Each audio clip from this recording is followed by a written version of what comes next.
Welcome back, Richard. It's good to see you this morning. Good morning. I was just looking at the date on the 6/29.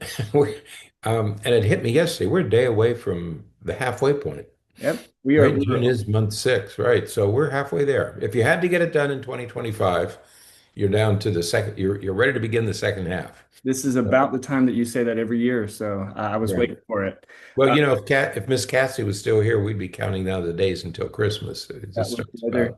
she starts in May with the countdown. So She yeah, does. it would start by now. But today we want to talk about depression. We are And going to talk about depression, and I think it's going to be a good topic because today, well, tomorrow technically is the last day of Mental Health Awareness Month. right. Um, well, not Mental Health Awareness Month. We in June it's Pride Month, but I think a lot about mental health in Pride Month because with with that community, that population of folks, the rate of mental health challenges is so much greater because of some of the struggles that they deal with, and especially depression. Depression And is a major factor. So it's good that we're going to talk about depression today. right. And what we want to do today is what captured our attention with this issue, because we had Mental Health Month was in May and then Pride was in June. And what struck our fancy, what captured our interest was the title of this article, which is whether depression is biological or psychological. Right. And we thought, well, that is worth taking a look at. And we found the article in a publication from a group called Mad in America. And typically, it's a group of professionals. These aren't just lay people complaining. It is a group of professionals who think that we ought to be a little more careful about our diagnosing mental illnesses and especially treating them Mhm. as mental illnesses, treating them medically with drugs. And and I think that's good. I think we should question the way we do things. So I thought it'd be a good idea to say, okay, why depression? Well, I think depression is the second most common mental illness. I think anxiety is first and depression is second. Yeah. One of the things that struck me is there was some data in 2024 that said about 8.3, about 8% of adults will experience depression sometime in their lifetime. But what was more striking is that 15% of teenagers, this would be between 12 and 17, are affected by depression. And even more alarmingly is that almost 19%, 18.5% of young adults, that would be 18 to 25. So you say, well, why? One of the questions is why the age difference? Why, if a disorder occurs, you'd think it would occur at the same rate regardless of age. Right. Yeah, and I think that the discussion that the article goes into and that we're going to have here is, as you said, the title is whether it's psychological or it's physiological. Is it brain-based or is it a psychological condition? I think is a great discussion because, well, as we'll go into, we've thought about, or I guess throughout my career, and I know most of your career as well, the discussion about depression has been it's a chemical imbalance. Exactly. And that's the issue. I mean, you have these questions about depression, but the central issue is we have been taught, and the practice of psychiatry is that, and it's a common held belief that depression is a chemical imbalance in the brain. And yet, and this is where I think the article is correct, there's very little Mhm. evidence, research evidence, to support the theory that depression is a chemical imbalance in the brain. Um, but that's the belief. But there's accumulating evidence. There's a lot of research coming out that said it may not be true. Right. Um, and this is an important question because typically, if a person would get a diagnosis of ADHD, of depression, and we're talking about a sizable portion of young adults, 1 in 5 or 1 in 6, would get a diagnosis of depression, the first line treatment is to prescribe an antidepressant. Typically now it's the SSRIs. But the question is that an effective treatment? Okay. Right. And so the and we approach this article with a little bit of not caution, but I think it's important to say that Mad in America's mission is to serve as a catalyst for rethinking psychiatric care. Um, they believe, this organization believes that the drug-based approach to treating depression has failed. That Mhm. they believe that it is already a failure, that there's very little scientific research supporting this notion that depression is a chemical imbalance in the brain. And they are saying that we need to take a whole different look at this thing. Okay. Right. And so it's And not surprising that they did an interview with they also have a podcast, and they did an right. interview with Dr. Alan Leventhal, who wrote a book, um, not at all a controversial title, called Grifting Depression: Psychiatry's Failure as a Medical Science. Yeah, it's not nuanced. There's no subtlety there, right? I mean, it's very clear that he considers this a monumental failure, but at the same time, he is somebody with experience and knowledge about this topic. I mean, he's a professor emeritus. It means he retired from American University. He's worked at Walter Reed, has won awards, outstanding contribution award from his state, and so this is a person who speaks. We can say he's biased, but he also speaks from a position of knowledge and authority. I mean, Right. he's not a newscaster. He's not a newsman. He's not just a writer, Right. a blogger or an influencer. This is a guy with a pretty impressive academic background. So he's not just complaining about big pharma, or he's not pushing a certain political agenda. He's not pushing anybody's political agenda. What he's saying is the science just simply doesn't support the Right. notion that this is a chemical imbalance. Right. And so as he suggests, and as the article kind of outlines, and just thinking about history again, Right. early in the 20th century, in the 1900s, we thought about depression as a psychological disorder. And so Yeah, for most of the 20th century. Yeah. yeah. And so most of the treatments were mental health, therapeutic, Right. psychotherapeutic approaches. And so, you have, some of the really big early researchers, early people who specialized in depression, where many of them were psychologists, talking about different therapeutic techniques to manage depression.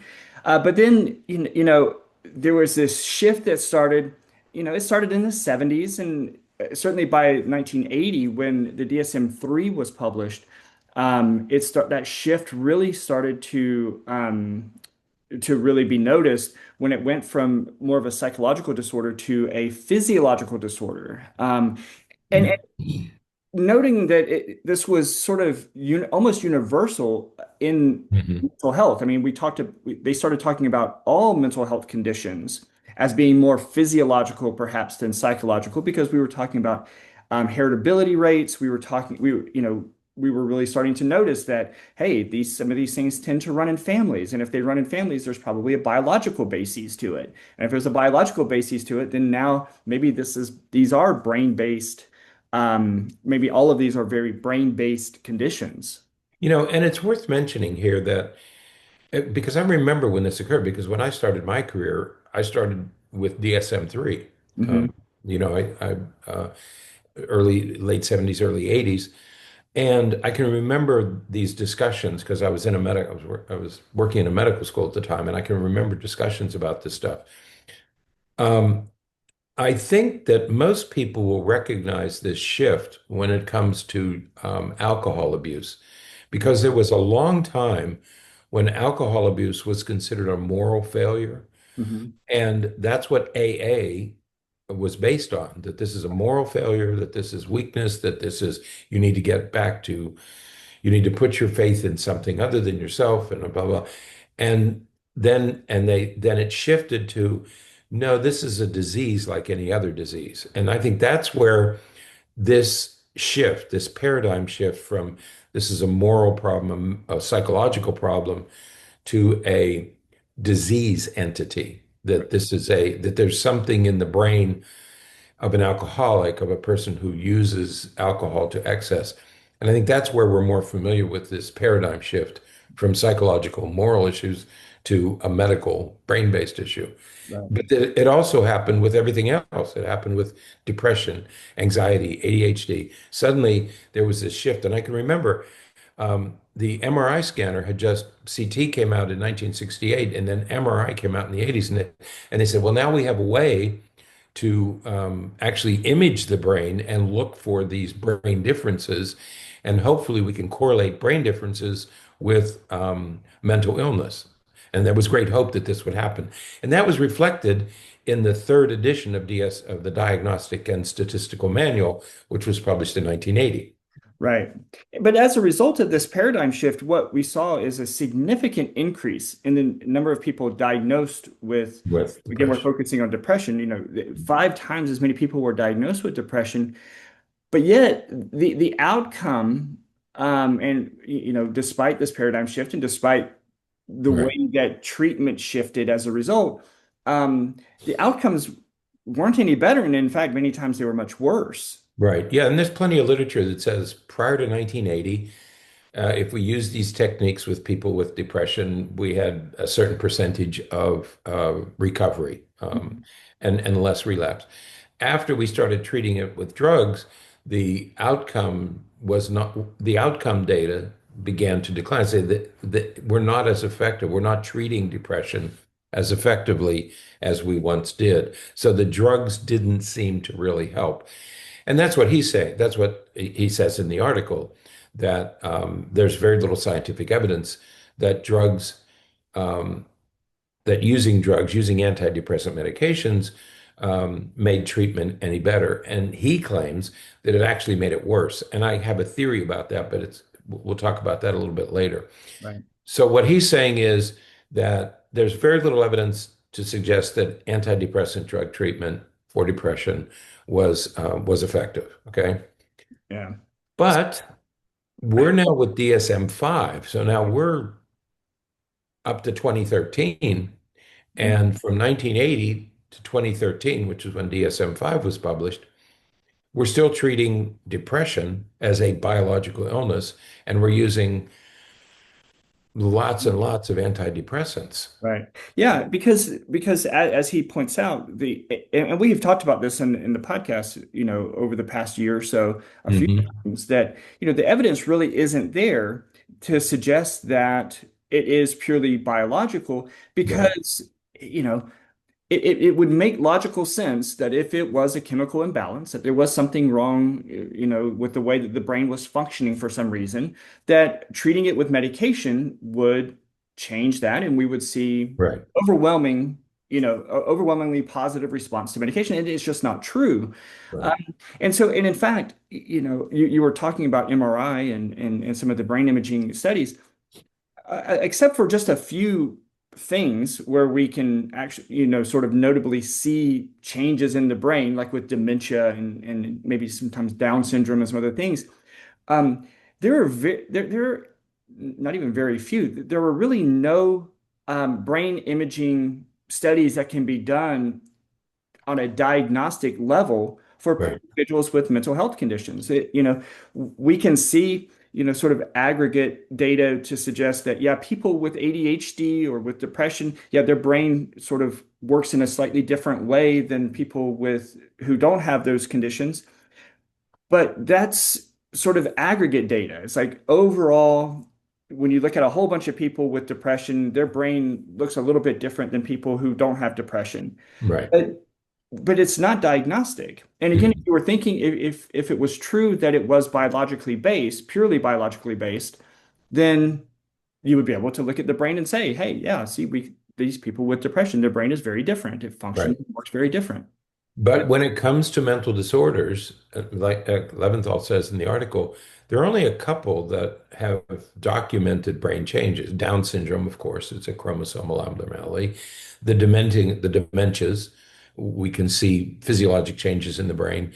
Alcohol and drug abuse are now considered brain-based disorders. But he said, except for those three, there's very little evidence that the other mental disorders. When I was at the University of Georgia, one of the things we were doing was we were using MRI scans to look at the brains of children with dyslexia and ADHD, looking for physiologic differences in their brain. That was in the 1990s. And so from the 1980s to the 1990s and onward, that was the major emphasis was on research in the brain because now we had powerful imaging techniques that we could use Right. to actually look at the brain, not just structurally, but by the 1990s, we could look at the brain as it was doing something. That was functional MRI. Right. So now we had the tools to look for these differences, but it hasn't, there have been some notable advances in understanding the brain and how the brain functions, Right. but there's been little evidence to support depression as a brain-based disorder that will respond to antidepressant medications. Right. And let's not confuse this. It would be great if there was. It would be Oh, great if we could say, oh, you're feeling that. Let's send you for some neuroimaging studies and let's look to see if it's depression or if it's this or that. That would be fantastic. right. It would make it would make so much of what we do so much easier. But Mhm. it doesn't work that way. And so it makes it much more complicated. That's right. And so, despite all of these efforts, we find very little differences in the brains of people who have depression versus ADHD versus anxiety. We just don't find those biological markers. So the idea that it was a brain-based disorder, but way back in 1980, um, isn't supported by the research that's been done. Now, what about antidepressants? Because we said, well, should they be working? Do they work? Right. Now, we want to say upfront, we have not, you and I have not conducted a thorough research study analysis. We've not reanalyzed the data. We haven't done a complete literature review. But based on the reading we've done, and based on the work of others, there have been studies done on the effectiveness of antidepressant medications. And the first one that was used was imipramine. I remember when Mm. that was used when somebody was depressed. We used imipramine for other things. Short term, that would be after 3 months, patients treated with the drug did not show any more treatment efficacy. They didn't show any more improvement than those treated with a placebo. And that's a common drug study, is you give one group of patients the drug, you give another group of patients a sugar pill, and then you look for differences. And in 3 months, there was no difference.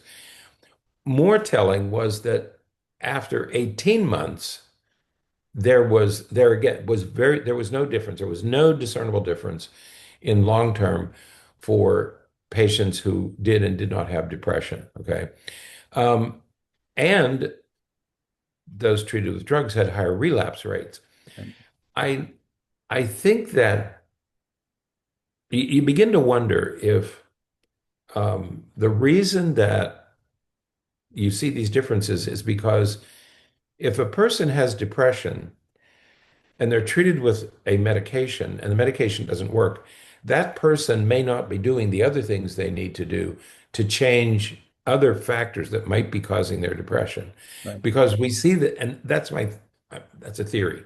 Yeah. I think that that's maybe what we're looking at because we see the same results when we study SSRIs.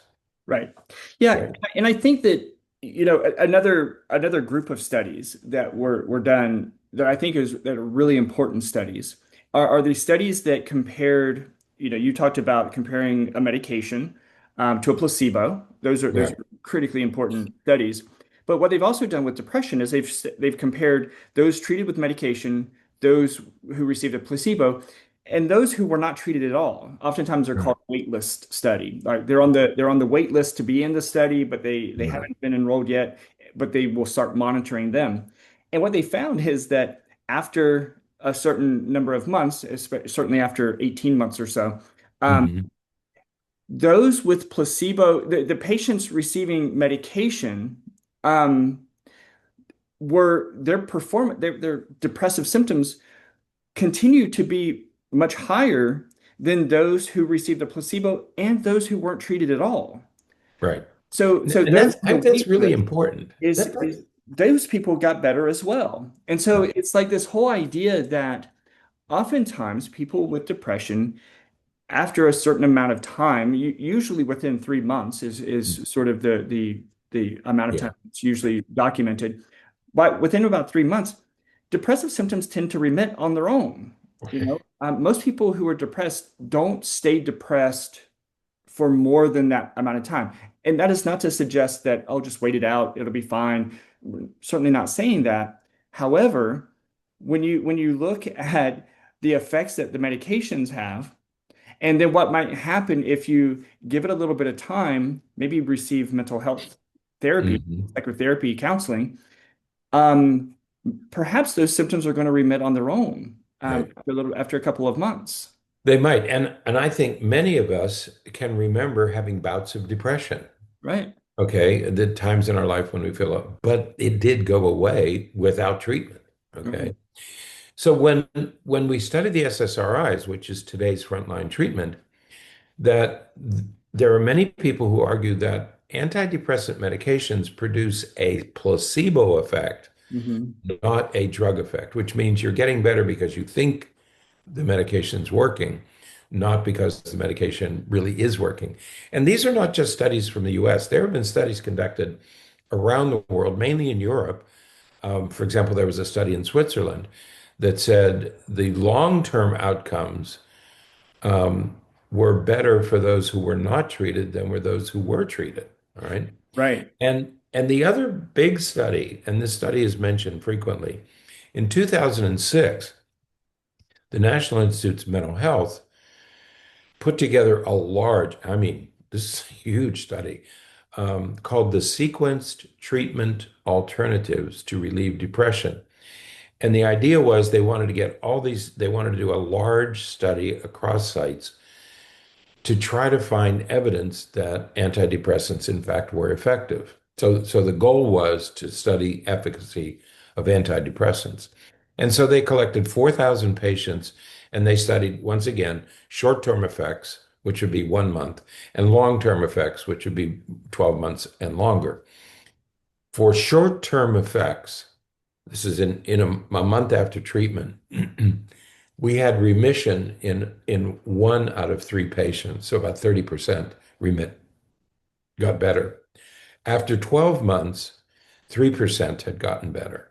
Right. And so just as with imipramine, the SSRIs are showing the same kind of effectiveness, that it's about 30% in the short term and drops to 3% in the long term. Now, again, we haven't done this research ourselves and we haven't looked at all the data, but this is what other people's research is telling us that these antidepressants probably are not as effective as we had hoped that they might be. Right. Uh, so um, these findings, the star, this is called star, and there's a star with a star, and D, which is the title of this study. This is a study designed to look specifically at the effects of antidepressant medications, and they're not impressive. The results are not impressive. So I think what this tells us is that although the research says that depression is probably, well, Bernie, I want you to address this. Maybe we're looking at several types of depression. Yeah, that's what I was going to say. I think that you know those results, the results from the study, are certainly somewhat consistent with what we see clinically, right? Mhm. We see individuals who, maybe have been on antidepressant medications for a very long time, and they come in for therapy, and they say the medication really isn't doing much anymore, or they are very anxious about coming off of the medication because they what they'll say is, I don't know if the medication is doing something, and maybe if I wasn't on it, my symptoms would be worse. We don't Right. know. But but they'll come in after having been on medication for a long time and need therapy. But I think that the challenge is we try to talk about, and this is probably an argument with a lot of mental health conditions, and it would be maybe we'll do a podcast on this one day, um, that we treat mental health conditions as though they're homogeneous. Like depression is depression. Right. There's this one bucket of depression, and everybody with depression fit in the same bucket, and it's just simply not true. Right. You know, because if it was true, then we would have a treatment that was effective for everybody with depression.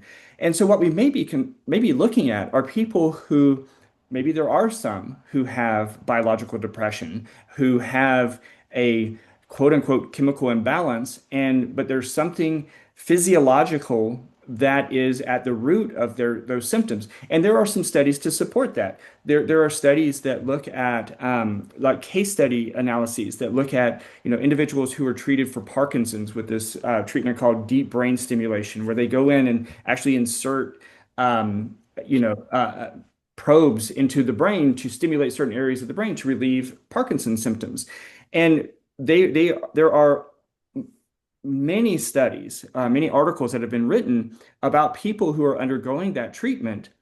And if they get the electrode just a little bit off and stimulate just a slightly different area of the brain than they were intending, the person could go into almost suicidal depression Right. almost immediately, as soon as that area of the brain is stimulated. So it's clear that there is some, we can even go back to Phineas Gage, where he had a brain injury, when the metal rod shot through his brain and damaged his frontal lobes pretty profoundly, and he experienced some mood Right. and behavior related issues. So we know that some of it is biological. Right. But our our limitations really come to the fact when we start to say that, well, it must be everybody then. Right. So there's probably those who have the biological, and there are certainly those, probably the majority of those who don't have a biological basis. It's more psychological, it's more life-based, situation-based depression that need a different kind of treatment, not just medication. That's right. And I think if you look back at the history until 1980, so most of the 20th century, Mhm. we saw depression only as a psychological disorder. Right, From 1980 on, we see depression almost solely a biological disorder. right, And I think what the position you and I hold is that it's probably both. right. In fact, medication does work with some. Yeah, It might be a small number, but it does work with some. So for some people, depression might have a biological basis. right, But for many others, it doesn't have a biological basis. It has something to do with their life or their right. circumstances. And that's a whole topic for a different day. So I think for us, the question is not biological or psychological, but biological and psychological. And it is our obligation as clinicians to make that kind of differentiation. Because if we just throw a drug at this, it's probably statistically, probably not going to be very effective. That's what the research shows. Right. And so our recommendation typically is Mhm. if a person is experiencing depression, it's probably wise to first seek therapy, psychotherapy. Um, Right, try that for a period of time to see if there's any improvement. In the very least, you're getting some support, looking at some life changes that can be made to hopefully improve your symptoms while right, you're waiting to see if the symptoms are going to remit for the most part on their own anyways. right, If after, 3 or 4 months it's not improving, I think that the average is about 16 therapy sessions. So if after, 3 or 4 months you're not Mhm. seeing any improvement in the symptoms or the depression is getting worse, then you go and start looking at Right, the psychiatric approaches with the medications and everything. So, um, but it is a complete paradigm shift that we have to look at because that is not what's happening now. right. Yeah, the practice now is depression is biological, and if we use these medications, it will be effective. And that simply, the research simply doesn't support that argument. Absolutely. All right. Well, Okay. we'll keep following the research and present it any changes that we see. But we encourage you to read the article that we post in the show notes just for some more information on this whole topic. So Right. that's it for today. Until next time, stay happy, stay healthy, and forget to be afraid.